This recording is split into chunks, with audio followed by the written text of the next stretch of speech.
Quickly, yakwa so Dr. Sadiq Adutwum akodi enkomo. Why a security analyst. Nya Bawku conflict no. A dear pa na ya consider. Se say die e aginsemu esa. Doc Sauti enka e watching aropai wa Kessben FM ne Kessben TV Plus ukmase. Pacho memo watching. Nampom ye die. Nyame ado na pacho mo so. Ye ho ye pa. Doc da say yenim say mampani abeto na monsen kote kokoso from mampusim kusasefo na wonka Bawku asem asomdwe mra won kanru ba bia omuguso de na last week yete na kusasefo epani ba kumase ohene ba ko makobo ntuo yete mi pa mienu abo motuo afei de weekend de assisi ni high school mu e wo Bawku na lego yakuma school for miensa chese report ayi nyakra tete mamufu ayi kura de miensa no kura de sa doc say dear pa na enye biu efa Bawku ntokasemi ho Yo edin kan no medin kan echia o na mechia o T4 ani ahwefo anopai kakra metimi aka anopai bedamase semoma ya konya nya se bia se dotefa che ye wonimdie dudu binti but adwenche na ye chese na be betimi de asomdwe aba meno o hwe ade efene se Bawku nsensem na it's part of what we call communal conflict. Na communal conflict no nyoma bebre na etumi ema ediba in terms of resources a bit land, a bit chieftaincy issues, a bit religious issues, a bit ethnic issues.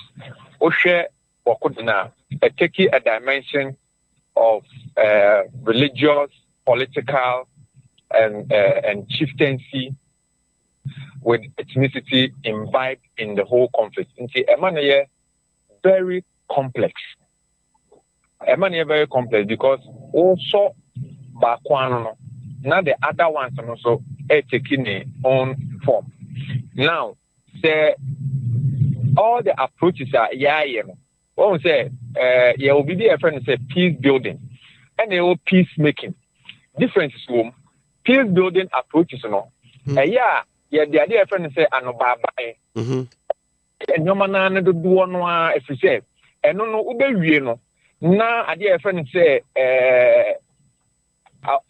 abutoyim akumatoyim and ediaba. In fact some of the approaches are about peace building ayana you of your friend transformative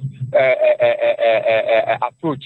And you won't say, and no what transforming a conflict, and you be what would buy a Casamua to say, baby, to say, oh, we say Janetwa, but I'm sorry, I don't know, say, oh, now you're near Casam no Bawku, now say, if a booby cat, Cracamponi, a bonacaka, now you're telling that you are 1 year or Chinaman, and no, what we say, Nanum, to me, or an animal to me, and almost did this argument upon a fee, a bushel cool, a horror, a trino, a 2 million, and almost the side, and I'm sad. Any dear, any Obuana, and one my demand, say, and penny for into the night, and then I had to solve your problems now. They are going to buy, at the back on a court system, no, and then I had problems on the one I've said. About court issues are sometimes. We won't say attention, they are all to me and I say, oh, be no, or to me, cry so, and no, I'm so cross, but then I'm the Nipano, a war in some way, and I say, oh, to me, being to me, they do so. I a BDA, Emma, who acquired the Wakuman to him. Yes, I know. Because when you're a before I show me opportunity of being a piano, over retaliating in a way. And that retaliation, the person that will be on my say, say at the say, and if they come back for obey, no, so be yes, I would tell him no befaso. Now, the difference is peacemaking. Peacemaking, baby, no. It goes with sanctions. And over here, even in the world space, and I say global stage, say, Abia or mind be any or mind be, and I say import to Kabia cost or maybe na or more a decent to Quana, no. Yeah, Chom so Munjai, Momunyana Munyana, or Muncha, Siena, a do as say, yeah, the Yama Asunjeba. It made the sanctions cried at the Tosa or minus na the measures are I say, yeah, Chom, Senator Bitman, a ye or more free as I into Quana Echo. And see, in the past, over internal conflict issues we have used a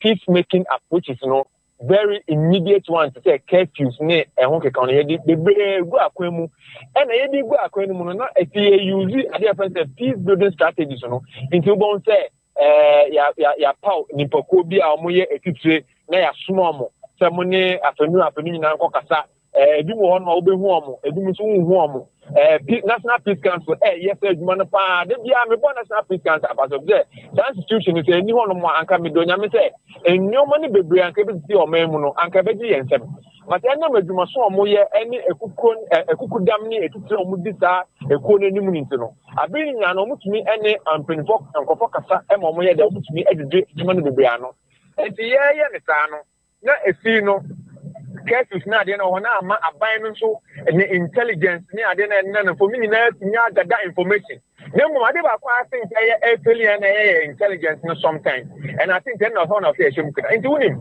that enyoma miemi ama boss ama woni na ye part of how we keep peace and in terms of ensuring safety and security and the ade ba kwa ehu hia pa ne say ba ade friends of communal conflict contagious within a particular jurisdiction say you use top down approach ne dodo no a eno na ya na sometimes ne ya na ne kan so akoye kanakaka because we go say the people now are more entokwa no mu they don't own the process of resolving the issue and see I think say this time around in as much as some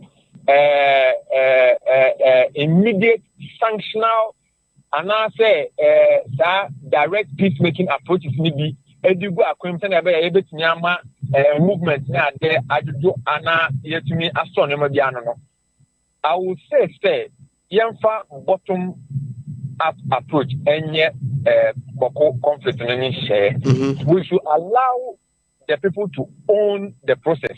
Okay. Now, I'm resolving issues. When they own the process, normally resolve issues. They are able to identify injustice. They are able to identify the actual drivers of the issues. They are able to identify it. Now, if you know,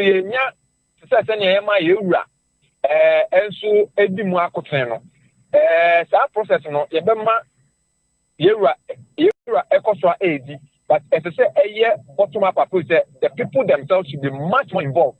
Then every I resolve issue. For instance, and Rana obi making a friend say allegation say, and I say as some assertion say, Omudike to look and I think was an assemblyman on one of your sister stations say the assemblyman is not even aware. And my question is that you the assemblyman, what processes have you put in place to ensure say the fact ye school kra e wo hono no ye bebo school no ba se na ba ye nuanom nkuma ya se beta sa be ye kaza omo aka no wo asamma ne tumi ben pa na wo be wa wo betimi ya den wo betimi asoso sa ne mana no you can only be part of the process in helping the security agencies by providing them with necessary information. That is how far you can go. When the security agencies or the intelligence community through the aspect of the interior ministry from the government making decisions that sometimes the situation on ground on need to know basis, it is not everybody that can be involved. That is why in the dispensation say security intelligence information need to know, because I am saying again, I've said this on several platforms, there are people in Bawku who are benefiting from the conflict. Yeah. There are people outside Bawku who are, some of them are indigenous, others are not indigenous, who are benefiting from the conflict. As a matter of urgency, even the warring factions, they benefit from the conflict one way or the other. There are some people, when situations like this are happening, they use that one to elevate their prominence by causing a lot of damage. Because you are doing prepenso or many more. You know, say, a man who are a train, who say, in can Burkina Faso, any Bia Bokuano, who share my friend say violent extremism, any terrorism activities are also. Sabre, when we talk about the Sahel enclave, which Niger, Burkina Faso, Central African Republic, and the rest of those landlocked countries, part one. These issues are going on much more in those areas. So if you go to the 5 northern regions, there are movements of violent extremists in and out. In fact, in Shishom Amaye who say, ebi mukra etumi ba ebeje ayaresa e wo Ghana ha na omoko. Ebi mukra beto mu ndia no ha na omoko. Ebi mu beto mu nro ha na omoko. Inti there's that in and out movement.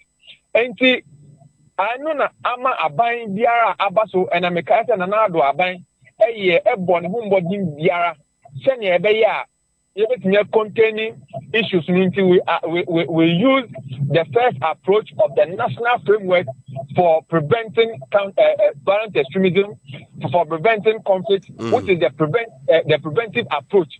And then I saw people break the 5 northern region, especially the border areas, so that the overflow within the Sahel regions, so that we can also pay attention to the internal issues, because Boko Haram, ISIS, and the rest of the people will not operate directly in your country. They will operate indirectly.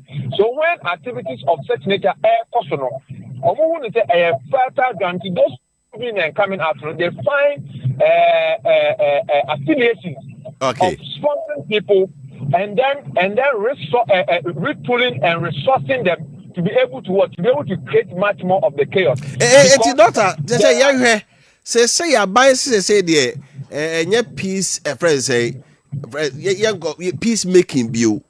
They say the person obia eni mraso tie dia sojafo akọ ya she curfew mra 2 p.m. copim anopa 6 ya tese nra na rugo for ya reporter say om de om na om say om fa nya adwuma wo bra mediation for so ekoso yi. Say jana na wo kai say bottom up approach yi ya go fa mabunu no ne ya bobo ma no na ye no omo aka na omo te ase a enimse mpanifo aka ne omo ka ebeye na sojafo ko omo ko sesie unu se ebe makam asumdua ba ho enimanimu ya yes something I make say we no ne dudu ana immediate measures are eduku akwemu so that they betimi eketeli situation no when you restrict movement they are ono e obaya asubra say on this ambra no so no mechanical ye wo manimu na oman no so no oman no wo mrapon na afi ni mrapon mu na so asan so ahihye ada mbra e di adwuma enti say wo a wo si wundi so no I think say in all earnest I mean wo ade friends say ni je kwanso ne obo kwanso no I mean as say mbra no ni wudi because you cannot say ya shembra o memu e de so enyo anyomaboni bia no obeka say wo de wuntumi na say wundi so I think that no ankasa class mpo e wo emra ebetumi e de atro but bottom up approach na America say we need to be able to identify certain individuals omo di apotene in terms of your community Bawku community now we bring all of these people together na omo ne omo kasa ade ba kwa ma shane so ne say wo meduma ya me yemu ai normally am kono na me di nkita ho otumu say omo ade offense obosun kopa de ma omo chief any omo elders no and I think that we should be able to identify those elders and especially those in Accra. Eme nyina yenye di ade no ye di na nipa kakra bi na kasa nipa dodo no aye di a ade no eso enta omo ye nyina emfa ya no den enkom na ya ma ade no embrace se nipa dodo na ankasa na adnyama we no etumi koso more because then there are certain eminent persons that we expect them to even speak about the issue dispassionately, not taking sides. Send a very speech about Bawku any enclave because you see, Bawku, if you look at the geographical location, and I've repeated this several times that if you look at the geographical location of Bawku, it is very crucial. One, to Omwankasamu Yem, and two, to Ghana's own economic offense gains in terms of livestock. Trade inti very crucial say yebetimi make sure say be eduma na ya think down ya ma tukwana ba dia maybe omudi so omudi go akwemu curfew no ana ahomse But say a idea able to media go community in terms of movement and all those things. Yet me abra no na yet me every room na say at this very point in time, one of the things we also need to do is to do what we call disarmament. The small arms and large weapon commission should be working hand in hand with the Ministry of Interior, because they fall under the Ministry of Interior. They should be working hand in hand to be able to also initiate a disarmament processes are able to immediately retrieve some of the weapons that we know say war system within the Bawku area. Right. Doc, and I see P. I am vampire born territory. If it's already a echo so high, spiral back Kumasine dear. Not to say, I heard the year, baby, as our 2 factions will be no. Get me a trigger. That is one of the effects. And into I bring now you could say body rules. I say to me, now, one other thing is say, more one can saw more air cono. Say the fighters almost more who point. Say, Yabama as Yaba, and this was the Kumbe Kunapa, and the best of say, after both the youth side and then the elderly with their women and children. All of them should come together because they have a history, and their history is one of a very beautiful history where they live, they eat together, they drink together. In fact, they have some festivals.